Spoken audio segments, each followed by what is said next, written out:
오늘 말씀은 쉐마라고 알려진 굉장히 유명한 말씀입니다. 쉐마는 들으라는 뜻으로서 하나님께서 이스라엘에게 요구하시는 가장 위대한 명령을 품고 있습니다.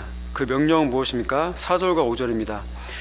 이스라엘아 들으라. 우리 하나님 여호와는 오직 유일한 여호와시니 너는 마음을 다하고 뜻을 다하고 힘을 다하여 내 하나님 여호와를 사랑하라. 마음을 다하고 뜻을 다하고 힘을 다하여 여호와 하나님을 사랑하는 것이 바로 가장 위대한 명령인 쉐마의 내용이며, 이스라엘뿐만 아니라 영적 이스라엘로 택정을 받은 저와 여러분에게 하나님께서 주신 가장 중요한 계명입니다. 우리가 하나님의 백성이라고 자부한다면 마음을 다하고 뜻을 다하고 힘을 다해서 하나님을 사랑해야 됩니다.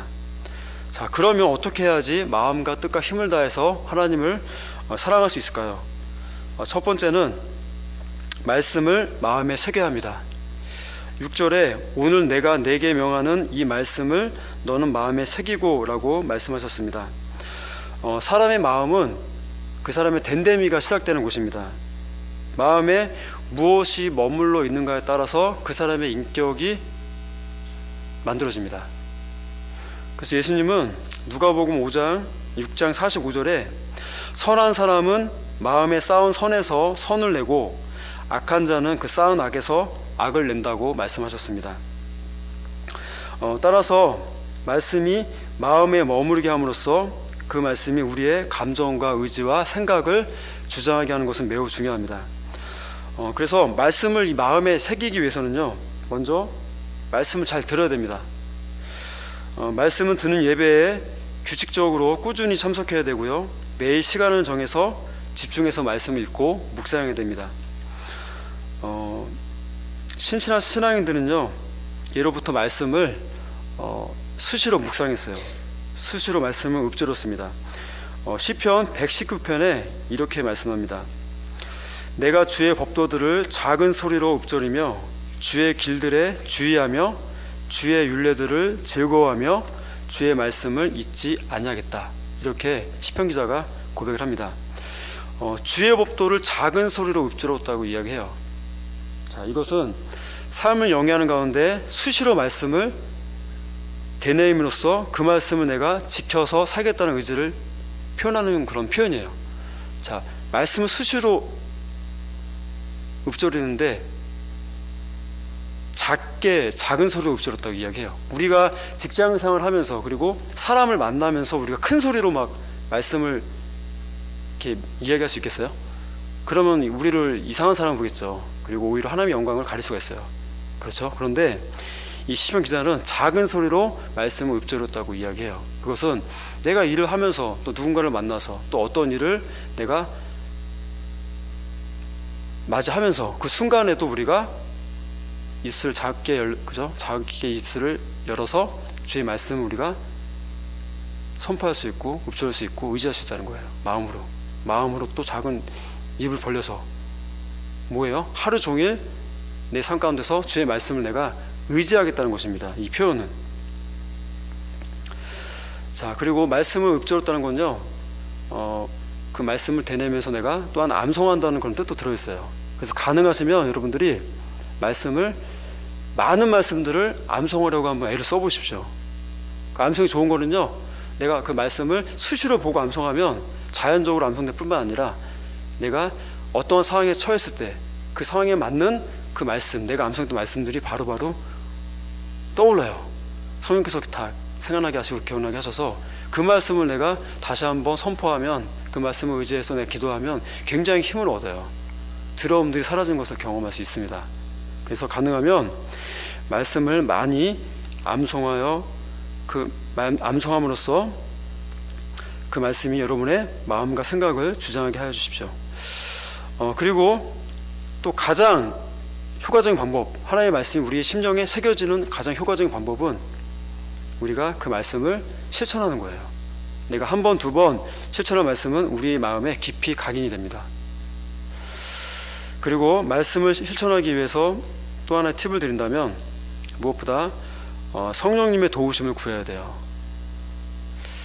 자, 나에게 거리낌이 없는 말씀, 그렇죠? 그런 말씀도 내가 행하기가 비교적 수월한 점이 있어요. 그런데 정말 내가 행하기 힘든 말씀들이 있어요.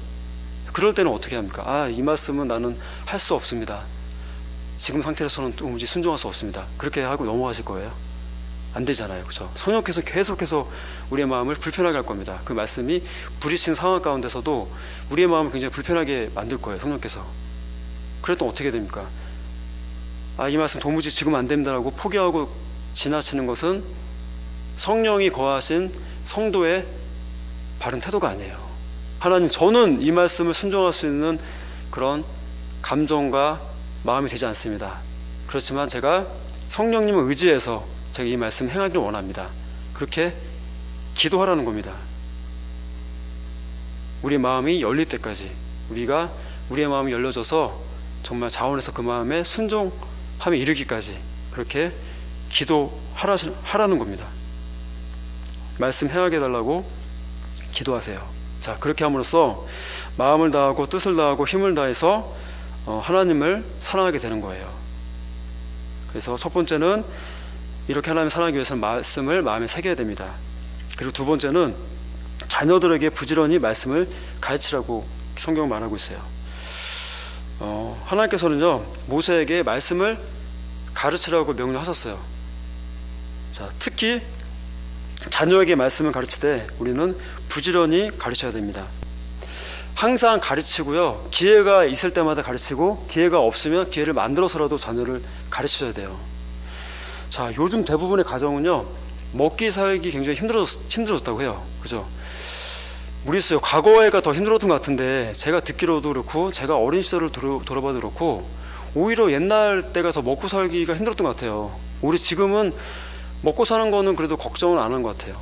뭐 주거 문제, 더 좋은 집, 더 큰 집, 뭐 자가집, 그런 거를 얻으려고 더 뭐 분주한 것 같은데, 옛날보다는 먹고 살기가 좋아진 것 같아요. 어떠십니까? 여러분들은 어떠세요? 우리 성도님들 옛날 시대엔 더 먹고 살기 힘들었죠, 그죠? 자, 그런데 요즘 부모님들은요, 먹고 살기 힘들다는 핑계로 자녀들에게 말씀을 가르칠 기회를 스스로가 잃어버리고 있어요. 스스로가 잃어버립니다. 먹고 살기 힘들어서 자녀들의 신앙을 점검해주지 못해요. 정말로 요즘 시대에 부모님들이 뭐 스파르타라고 표현해야 되나요? 그쵸? 좀 하기 싫어도 이렇게 좀 다잡아서 신앙 교육을 시키고 말씀을 가르치는 그런 부모님, 그런 가정을 찾아보기는 굉장히 힘듭니다. 굉장히 힘들어요. 그런데 오늘 말씀 7절을 보면 가르치라고 되어 있어요. 자, 우리 믿음의 가정들이 자녀들에게 신앙 교육을 시키지 못하는 것, 말씀을 가르치지 못하는 것은요, 가정의 위기이자 신앙 정승의 큰 위기입니다. 디모데후서 4장 2절에 보면 너는 말씀을 전파하라. 때를 얻든지 못 얻든지 항상 힘쓰라고 말씀합니다. 그런데 우리 이 말씀을 먼저 가정에서 실천해야 되는 거예요. 가정에서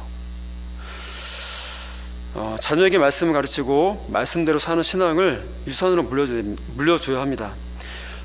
대부분의 부모님들은 그런데 보면 열심히 일을 해서 집과 재산을 많이 만들어요. 그래서 그것을 자녀에게 주려고 합니다.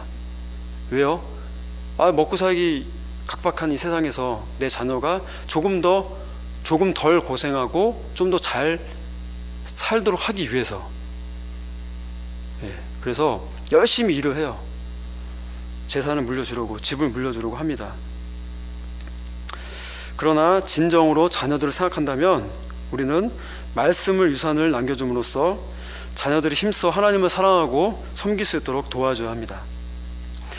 그리고 자녀들에게 그렇게 내가 힘써서 말씀을 가르치면요, 자녀들에게도 유익이 있지만 말씀을 가르쳐 줄 때 그 말씀을 가르치는 부모님들, 우리가 더 큰 유익을 또 얻게 돼요. 말씀은 우리가 듣고 그냥 은혜로 좋다 이걸로 모으면 안 되고요, 내가 그 말씀을 또 가르쳐야 돼요.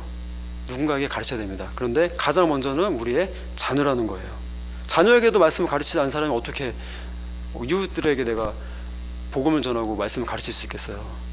굉장히 어려운 일이에요. 그거는 먼저 사랑하는 자녀들에게 부지런히 말씀을 가르쳐 주시기 바랍니다. 그것이 하나님을 사랑하게 하는, 하나님의 계명을 지키게 하는 좋은 방법입니다. 그리고 마지막으로는 우리가 하나님을 사랑하기 위해서는 우리가 속해 있는 공동체에서 말씀을 실천해야 됩니다. 말씀을 마음에 새기고 또 자녀에게 가르친 것만으로는 충분하지 않아요. 7절에 모세는 이스라엘 백성에게 말씀을 손목에 메어서 기호로 삼고 또 미간에 붙여서 표로 삼으라고 말씀합니다. 그리고 8절에 보면 말씀을 집 문설주와 바깥문에 써서 붙이라고 이야기해요. 말씀을 배우고 또 따르고 가르치는 것은요, 가정에서만 이루어지는 게 아니에요. 문설주와 바깥문은 세상과 연결되는 통로예요. 그죠? 문을 열어야지 집에 들어오고, 문을 또 열고 나가야지 바깥으로 나갈 수 있잖아요. 그런데 거기에다가 말씀 붙이라는 거예요. 그래서 이것을 실제로 실천한 분이 계세요. 일본에 갑자기 그 작가 이름 생각이 안 나는데 굉장히 유명한 작가가 있어요. 그 눈꽃인가 그 소설을 짓고 또 드라마로도 이렇게 우리나라에서 만들어졌는데, 그 작가는 실제로 그 자기 집 바깥에 대문에 이 말씀을 붙였대요. 그렇게 해서 전도를 했다고 합니다. 자, 우리 가정뿐만 아니라 우리는 세상에, 그렇죠, 우리가 속해 있는 교회 공동체, 먼저는 교회 공동체, 그리고 그 속해 있는 구역에서 우리가 말씀을 가르치고 또 그 말씀을 우리가 실천하는 삶을 살려고 애를 써야 돼요. 그리고 우리가 속해 있는 세상 사회 공동체에서도 우리가 열심히 또 말씀을 열심히 가르치고 또 우리가 전하려고 노력을 해야 됩니다. 자, 우리는 그리고 하루 일과를 마쳤을 때 과연 오늘 하루를 내가 하나님의 백성으로서 하나님의 말씀과 함께 살았는지도 돌아보아야 합니다.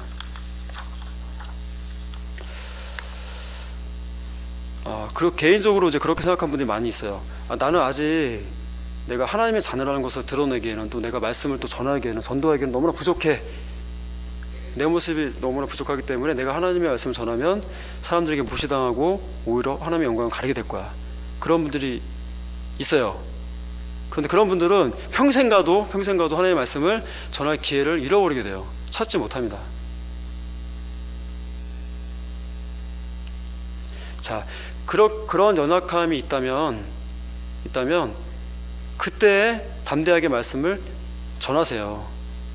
그리고 내가 내 생활을 더 챙기세요. 내가 더 열심히 살아야겠구나, 내가 더 일을 열심히 해야 되겠구나, 내가 더 신앙생활 열심히 해야 되겠구나, 그때 시작하는 거예요. 더 뒤로 미루지 마십시오. 자신의 연약함을 핑계로, 자신의 믿음 없음을 핑계로 하나님의 말씀을 가르치고 전해야 하는 그 시간을 놓치지 마시기 바랍니다. 자, 하나님의 가장 위대한 명령, 가장 중요한 명령인 쉐마의 말씀, 마음을 다해 뜻을 다해 힘을 다해 하나님을 사랑하기 위해서는 우리의 지정의가 담겨있는 마음에 말씀을 새겨 넣어야 합니다. 말씀을 또 마음에 새겨 넣기 위해서는 날마다 말씀을 묵상하고 읊조리며 말씀을 실천해야 됩니다. 또 주의 말씀을 가정에서, 또 우리가 처해 있는 사회 공동체에서 힘써 또 가르쳐야 됩니다. 그럴 때 우리는 비로소 하나님을 사랑할 수 있게 되고, 나아가서 우리 이웃들에게 담대하게 복음을 증거하고 또 그 이웃을 우리가 사랑할 수 있게 되는 것입니다. 그럼으로써 하나님께서 우리를 통해서 영광을 받으시게 되는 거예요. 그냥 가만히 있으면은 하나님께서 영광 받으실 수 없어요. 우리가 그냥 교회 안에서만 머무는 것으로, 교회만 출석하는 것으로, 예배를 드린 것만으로는 하나님께서 온전히 영광을 받으실 수가 없어요. 하나님, 우리가 하나님의 자녀로서 액션을 취하기를 원하세요. 기다리고 계세요. 두려워하지 마시고 담대하게 말씀을 가지고 가정을 향해서, 자녀들을 향해서, 또 우리 이웃을 향해서, 또 내가 속해 있는 구역을 향해서 나아가시기 바랍니다. 기도하겠습니다.